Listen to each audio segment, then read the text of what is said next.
So Radhika, good morning. Thank you so much for joining in. There's a lot of things to talk about. Let's start off with the cues that came out overnight, the trade numbers. And the same question. Yes, the number is good, but exports have contracted 24%, and it's happening across Asian markets, across emerging markets. Is that a worry? Good morning. Yeah, India's exports have been weak. In fact, they've been falling for 10 months straight. And here, I think what's important to understand is that commodity fall has become a double-edged sword, especially as far as the trade sector is concerned. Increasingly, about a third of India's exports are commodity-based, not only energy but also soft and metal space. So that culmination has seen that section of exports have actually taken a considerable hit. In fact, petroleum exports itself fell about 54% in September. So I think, yes, at the surface, trade deficit being narrower is a plus. But I think if exports had held up, there could have been much more improvement in the trade deficit. But a simultaneous fall in imports, that being balanced off by a smaller export earnings, I think net trade balance might not look too good over the year. In fact, we do think that the current account deficit might very modestly widen this in this fiscal year. But of course, it's not going to be big enough to rock the boat. So to that extent, I think we are much better placed than the regional peers in this manner. In general, if export numbers are weak, is that an indicator or a confirmation that global recovery is not around the corner, and we should not, or India should not really rely on the export engine for any kind of a meaningful growth? Yes, I think like you mentioned some time back, India's exports are weak, but so are Asia's. So that is one of the indications that global growth is still on tenterhooks. So there is no material improvement there.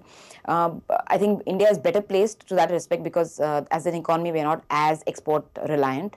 Much of the drivers are still domestic by nature. So though I think the net exports position might weaken for much more than last year, but that won't take as big a hit as if your domestic engines are firing all off. So we do think that growth, domestic organic growth is picking up, but of course all cylinders are not firing at the same time, and the growth is not broad-based. So there are sections which are performing better than the others. So you've got industrial production looking better, infra spending. You've seen the government taking a bigger part in pushing up infrastructure, capex spending, which I think over time will also attract the private sector back to the table. You've seen urban consumption, discretionary spending looking better.